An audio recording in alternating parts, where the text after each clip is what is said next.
hermano José Borges del Ministerio Regresando a la Senda Antigua de la Torá. En esta semana continuamos con la Parashá Vayehi y vivió. Estamos siguiendo hablando de la historia de Jacob, a sus hijos, José con el vendido. Y aquí este es el último libro del libro de Bereshit que vamos a estudiar esta semana. La Parashá se encuentra en Génesis 47, 28 a 50, 26. Y la Haftorah se encuentra en Primera de Reyes, capítulo 2, versículo 1 al 12. Y las escrituras apostólicas se encuentran en el libro de Brit Hadashah, Marcos 15 al 6, 16 al 8. Hoy me voy a concentrar nuevamente en un tema diferente a lo que siempre muchas veces se enseña en las parashá de todos los años, de esta parashá en especial. Y quiero hablar sobre entonces, examinemos entonces esta parashá concentrándonos en las 12 tribus de Israel. Un tema que hoy debe ser de importancia para todos aquellos que están regresando al conocimiento de la Torá. Ok, entonces comenzamos.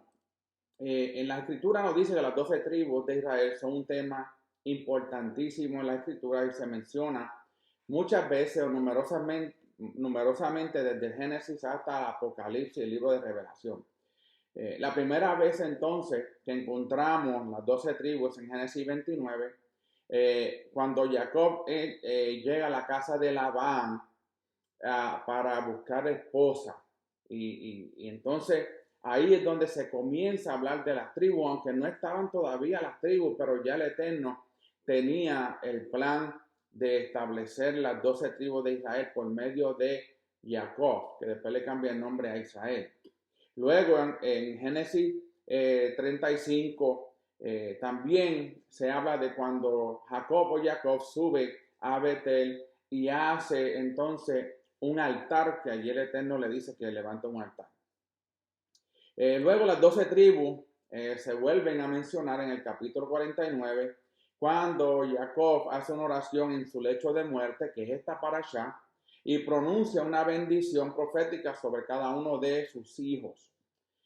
Ese es el tema principal que vamos a estudiar para así entender quiénes son las 12 tribus, quiénes son partes de las 12 tribus, cuál es el plan que el Eterno tiene para las 12 tribus de Israel, ¿okay? Y cuál será el final entonces en cuestión de esas 12 tribus de Israel. También vemos que Jacob oraba sobre sus 12 hijos bajo la inspiración del Espíritu de Santidad y les anuncia y les predice proféticamente por adelantado lo que sucedería a cada uno de ellos en el futuro. Y vemos que las tribus aparecen entonces mencionadas otras 8 veces más durante el tiempo que Israel estuvo vagando en el desierto, que iban de lugar en lugar. Eso se encuentra en Éxodo capítulo 1, Números capítulo 1, 2, 13, 26, 34, en Deuteronomio capítulo 27 y el capítulo 33. Es importante que ustedes lean estas escrituras para que entiendan entonces el proceso por el cual Dios establece la nación de Israel.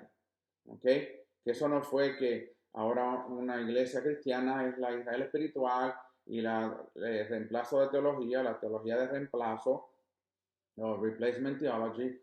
Entonces la gente se deja llevar porque ya Israel fue desechado y que la iglesia cristiana, okay, de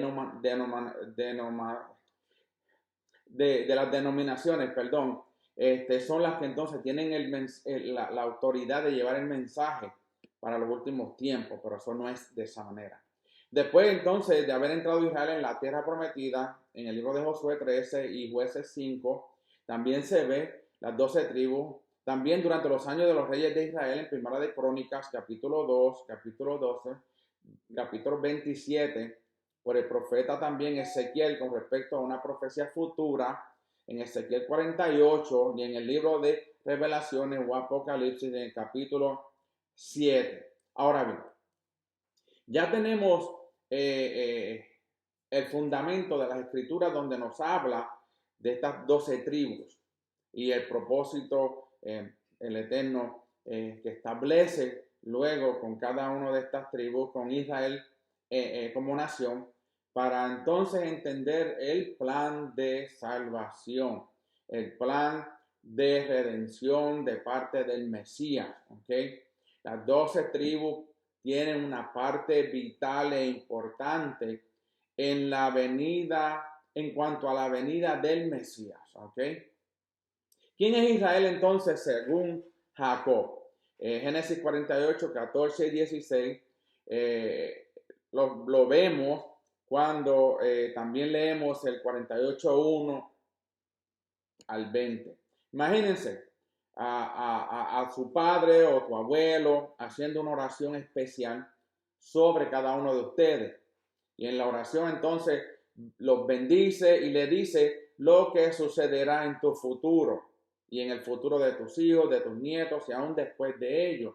Este era lo que estaba pasando a Jacob en esta última parashá, ¿okay? Que termina entonces en el capítulo 50, donde él bendice a cada uno y le está diciendo proféticamente lo que iba a pasar en el futuro de ellos, en ese presente, con sus hijos, nietos y aún después de ellos, hasta el presente que nosotros vivimos. Imagínense que la oración que hace sobre ellos proviene de la inspiración y de la autoridad del Eterno, de Yod Hei Vahei.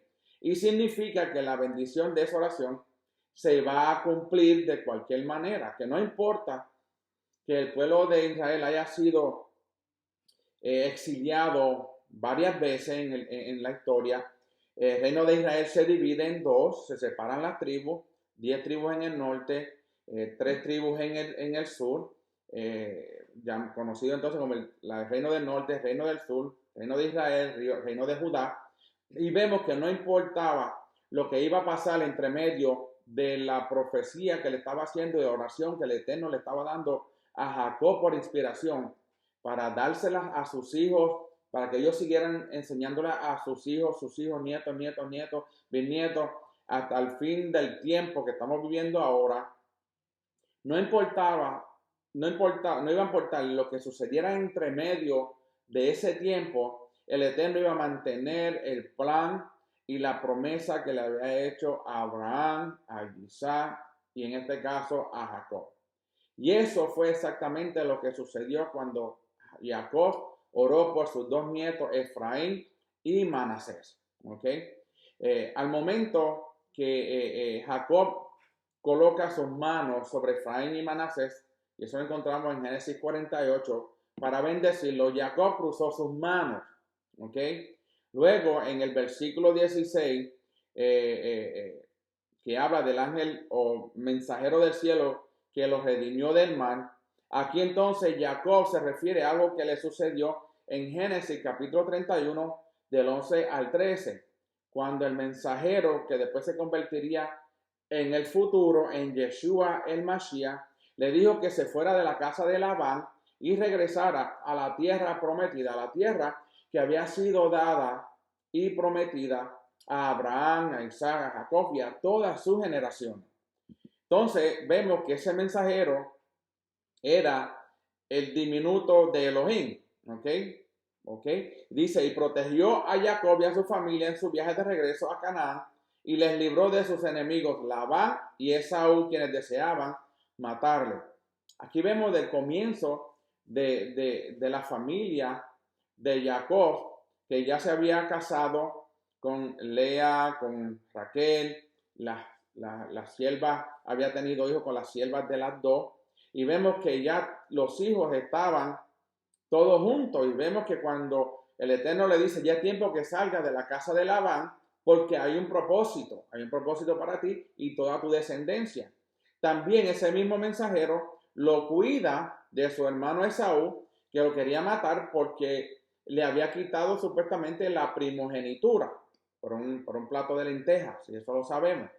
Vemos que Jacob dijo que quien luego sabemos se convirtió en Yeshua, lo había redimido y lo había salvado de todo mal. ¿Por qué decimos que es Yeshua? Porque el ángel de Yahweh en este momento viene siendo entonces Yeshua. ¿Ok?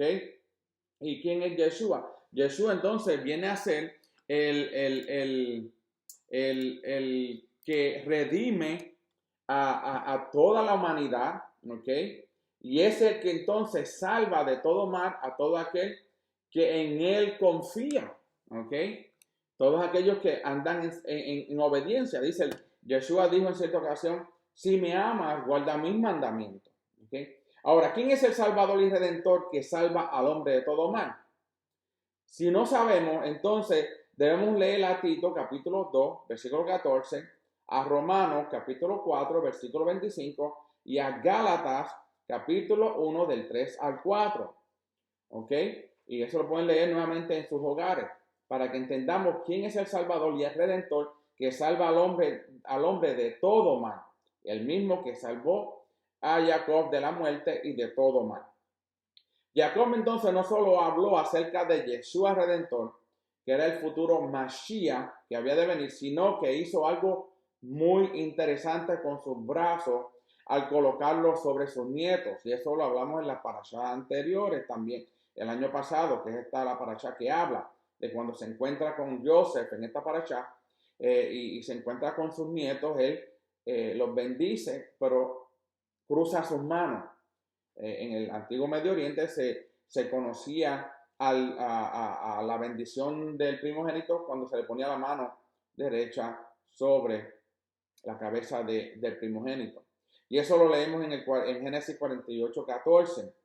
Y fijémonos de algo de la manera que él colocó sus brazos sobre Efraín y Manasés. Entonces, ¿qué nos da a pensar este evento en el cual él cruza sus manos?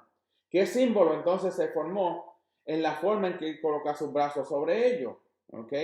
Cuando Jacob cruzó sus brazos sobre sus nietos, hizo la señal de la letra Taf en el antiguo idioma del paleo hebreo, que tiene un aspecto parecido a nuestra letra T, ¿ok?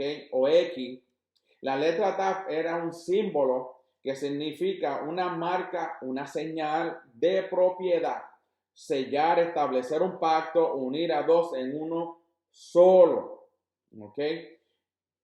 Lo que sucedía antes durante el tiempo del pueblo de Israel no era casualidad. Todo estaba bajo el plan del Eterno. ¿Ok? Si nosotros captamos los detalles de este acto hecho por Jacob, podríamos ver entonces a dónde nos dirigía esa acción, ¿ok? Si no estamos seguros de que verdaderamente qué fue lo que pasó, ¿en dónde entonces o en qué fue crucificado Yeshua, nuestro Salvador? Él fue crucificado en un madero que parecía como una T, ¿ok? Que fue el símbolo que Jacob entonces hizo al orar sobre sus nietos, Manasés y Efraín. Cuando Yeshua derramó su sangre y pagó por nuestros pecados en el madero, que parecía una X o una cruz, la Torah dice que Él nos compró con su sangre y que ahora nosotros pertenecemos a Él. Ahora, eso lo dice Primera de Pedro, capítulo 1, versículos 18 al 20. Entonces, ¿qué símbolo entonces fue el símbolo que hizo con sus manos Abraham? Fue el símbolo de propiedad de Yeshua sobre su pueblo. ¿Ok? Esto no lo hizo sobre personas que no eran parte de las tribus. Él lo hizo en los hijos de José siendo el penúltimo hijo de Jacob, de los 12 hermanos, el más pequeño era Benjamín. Por último, hay otra clave que queremos ver y se encuentra en Génesis capítulo 48, 16, y es que cuando Jacob profetiza que los descendientes de Efraín y de Manasés crecerían hasta convertirse en una enorme multitud de millares de gente en medio de la tierra. ¿Ok? Muchos rabinos judíos nos enseñan que el hebreo aquí significa literalmente que llegarían a ser como los peces del mar dentro de la humanidad, dentro del mundo, en la tierra. ¿Ok? Ahora, veamos un detalle muy importante. Jacob profetizó que los descendientes de Efraín y de Manasés tendrían un Mashiach, quien sería su redentor y su salvador. Jacob hizo la señal del madero, una cruz, sobre ellos y les dice que serían numerosos como los peces en el mar. Ahora bien, si nos hacemos esta pregunta, ¿qué grupo religioso en la actualidad predica sobre un mensajero divino de los cielos que es Elohim y tiene una cruz y un pez como símbolo? ¿Okay? Jacob dijo que ellos serían los descendientes de sus nietos. Los descendientes de sus nietos, entonces tenemos que buscar en las escrituras quiénes son ellos. ¿Okay? Si leemos Efesios capítulo 2, versículos 11 al 19, lo que dice aquí Rav Shaul acerca de esto, dice, y si lo leemos, vamos a ver y entender el significado de lo que Jacob estaba haciendo. Es posible que a lo mejor necesitemos ayuda de maestros para entender lo que Pablo decía en este pasaje, pero vemos que en otros lugares de su escrito, Pablo dice que los que creen en Yeshua y se han arrepentido de sus pecados, se convierten en hijos de Abraham. Ya estamos viendo que cuando Yeshua viene al reino del norte, una nación, un reino que se había convertido en paganos, gentiles, ¿ok? Gentiles significa que son paganos, ¿ok? Creían en otros dioses. Acuérdense cuando el reino se divide, Jeroboam cambia la fiesta, hace altares, hace 2 becerros de oro y tiene sus propios sacerdotes. Él cambió todo lo que el Eterno había establecido desde el principio, cuando leemos Levítico capítulo 23, donde están las fiestas, los tiempos, cuando se tenían que celebrar. Jeroboam entonces cambia todo cuando el reino se divide. Entonces leemos que Pablo está hablando de estas personas. Y si leemos Gálatas capítulo 3, versículo 7, 9, 14 y 28, y si leemos entonces Gálatas 3, 29, ¿qué es lo que dice Gálatas 3, 29? Pablo aquí hace una afirmación realmente asombrosa. ¿Por qué? Porque Rav Shaul dice que los que aceptan al Mashiach son la simiente y descendiente de Abraham. La palabra griega, semilla o descendiente, viene de la palabra en hebreo esperma y significa uno que es un descendiente, hijos, posterioridad. En este caso, hijos de Abraham. Lo que Pablo aquí, Rav Shaul dice aquí es que muchos creyentes en Yeshua son descendientes e hijos de Abraham, literalmente, y pertenecen a una de las 12 tribus de Israel. Mientras que otros, entonces, son parte del pueblo gentil, que son ahora hijos de Abraham por medio de la promesa y por medio de Yeshua. ¿Ok? Ahora bien, si nosotros leemos el libro de Apocalipsis, capítulo 21, 12, no existe una puerta especial para el pueblo gentil. Ahora, si no existe una puerta para el pueblo gentil, entonces, capítulo 21, 12, el pasaje que nos describe la gloriosa Nueva Jerusalén, que descenderá de los cielos, y nos dice, y si nos hacemos la pregunta y leemos, dice, ¿cuántas puertas o entradas tiene y cuáles son los nombres? Si nos fijamos bien, no existe una puerta o entrada llamada puerta gentil. Solamente los israelitas redimidos, aquellos que conocen a Yeshua como su Salvador y Redentor, y son obedientes a los mandamientos que el Eterno estableció desde el principio, son los que podrán entrar a la Nueva Jerusalén. Todos los que pertenezcan a las 12 tribus de Israel formarán parte de la Nueva Jerusalén. ¿Ok? Todavía no se han establecido pactos con las naciones gentiles. En la Escritura, en la Torá, usted no va a encontrar un pacto que se haya hecho con un pueblo gentil. El pacto que el Eterno hace, lo hace ¿con quién? Con Abraham, con Isaac y con Jacob. Jacob entonces, siendo el padre de las 12 tribus, de los 12 hijos que tuvo, que son entonces parte del reino o del pueblo o de la nación de Israel que el Eterno estableció. ¿Para qué? Para llevar el mensaje a las naciones gentiles, aquellas naciones paganas.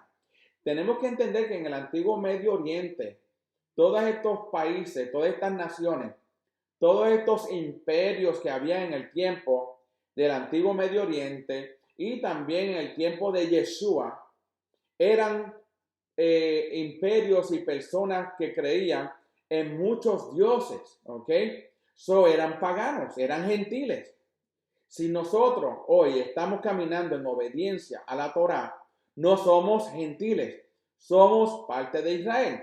Porque en Romanos nos habla de que no todo aquello que haya sido injertado en el olivo natural siendo Israel, y que recibimos el alimento de las raíces de ese árbol, ¿ok? Que viene siendo entonces Yeshua, la Torá viviente, y todo lo que en él encierra, entonces ya no somos gentiles. No podemos, antes decíamos que nosotros pertenecemos a una iglesia gentil. Eso es un disparate. Eso es un error. ¿Por qué? Porque no hay iglesias gentiles que crean en un solo Elohim y que sean obedientes a la Torá. Solamente aquellos que son injertados en el olivo natural, que es Israel, y por ende esa ciudadanía de Israel, entonces nosotros somos parte de esa ciudadanía, como nos dice en Efesios, ¿ok? Porque habla también que antes no teníamos ciudadanía, no teníamos Dios. ¿De quién está hablando a ellos? No está hablando del pueblo de Israel que conocía la Torá. Está hablando de aquellos de la casa de Israel que se paganizaron y que no volvieron al conocimiento ni a la obediencia de la Torá. Por último, entonces, al seguirle el rastro a las 12 tribus de Israel desde el libro de Génesis hasta Apocalipsis, prestemos atención otra vez algo importante acerca de Israel. En estudios anteriores, los exploradores de la Torá han aprendido que Yosef Bajei establece pactos y promesas con el hombre. De hecho, él no hace nada sin antes estar en acuerdo con el hombre. Hemos leído que Elohim hizo un pacto con Abraham llamado el pacto de Abraham. Luego hizo otro acuerdo con Moshe. Y el pueblo de Israel en el monte Sinaí llamado el pacto entonces de Moshe. Aquí vemos que en la historia de las escrituras de la Torá, desde Génesis hasta Revelaciones, Bereshit hasta Gilgalú, no hay un pacto que el Eterno haya hecho con un pueblo gentil. ¿Ok? No hay un pacto. Nuevamente lo repito. No hay pacto, no hay convenio, no hay trato. No hay nada que el Eterno haya hecho, un pacto con un pueblo gentil. Él lo hizo con el pueblo de Israel para que todos aquellos que crean en Yeshua entren entonces al plan que Dios estableció para la nación de Israel. El pueblo de Israel quebrantó las promesas que le hizo el Dios Jebajé en el monte Sinaí, adoraron a dioses paganos y desobedecieron la Torá de Dios Jebajé. De modo que el Eterno prometió hacer en el futuro otro acuerdo con israelitas cuyos corazones serían rectos y quienes le amarían y obedecerían para siempre. Si leemos acerca de este pacto renovado, lo podemos leer en el libro de Jeremías o Jeremiyahu, capítulo 31, versículo 31 al 33, y vemos con quién Yahweh habría de hacer este futuro pacto, con israelitas o con gentiles. Estamos hablando que él hizo un pacto con personas que estaban siguiendo al Mashiach. Vemos en el libro de Hechos, cuando el Espíritu de Santidad cae, vemos que entonces el Eterno hace un pacto nuevamente, renueva el pacto antiguo que había hecho en el monte Sinaí, lo renueva con aquellos seguidores del Mashiach Yeshua. Lo renueva, le da la Torá en la mente y en los corazones. Ahora no está escrito en piedra, está en corazones. Ese corazón de piedra lo convierte en un corazón de carne. ¿Por qué? Porque establece el pacto con esa nación, ese pueblo que estaba creyendo y habían aceptado a Yeshua como el Salvador y el Redentor. El escritor del libro hebreo está hablando sobre aquellos que creen en Yeshua y que ahora, llamados creyentes, los que han nacido de nuevo. ¿Se hace aquí alguna mención de el Dios rebajé hacer un nuevo pacto con los gentiles? ¿Con quién hace el pacto? ¿No significa esto que Yahweh considera a sus santos de los últimos tiempos como israelitas? Según lo que hemos estudiado, si Yeshua es nuestro Señor y Salvador, ¿qué somos? ¿Gentiles o israelitas? Ahora bien, mediante este estudio podemos entender que la Torá demuestra que las 12 tribus de Israel no desaparecieron se perdieron en el tiempo. Las tribus de Israel estuvieron, están y estarán todo el tiempo en el mismo centro del plan y propósito del Eterno hasta la segunda venida de Yeshua y hasta la eternidad de la Nueva Jerusalén. Las 12 tribus vienen a ser la familia espiritual del Eterno Elohim. Ellos son sus hijos e hijas adoptadas y vivirán para siempre y eternamente en su reino. Romanos capítulo 8, versículo 14 al 16. Según de Corintios 6, 18 y primera de Juan 3, del 1 al 2. Habla y en brevemente habla de esos versículos. Si tú crees en amar y obedecer a Yeshua, entonces eres un israelita y tienes un lugar para siempre en su reino. ¿Cómo te hace sentir saber esto? Si tú no conoces a Yeshua y no le amas ni le obedeces, ¿qué necesitas hacer para que venga y seas parte de ese reino? Es importante entender las 12 tribus y el plan que Dios estableció con sus patriarcas. ¿Por qué? Porque si seguimos diciendo que somos la Israel espiritual y no somos Israel, entonces cuando venga el Mesías no nos va a reconocer. El Mesías cuando venga nos va a reconocer a nosotros porque nosotros hemos sido injertados en el olivo natural porque decidimos ser obedientes a su palabra. Hemos decidido ser obedientes a toda la Torá. Así es como único podemos ser parte del reino venidero durante el tiempo milenial y pasar entonces a la vida eterna y estar con el Eterno para siempre. Pero sin obediencia a la Torá no hay parte en el reino. Obediencia trae bendición.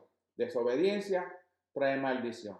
Obediencia nos lleva a vivir con el Eterno para siempre. Desobediencia nos separa del Eterno eternamente.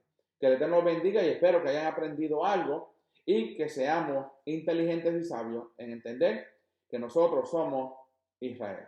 Am Israel. Shalom.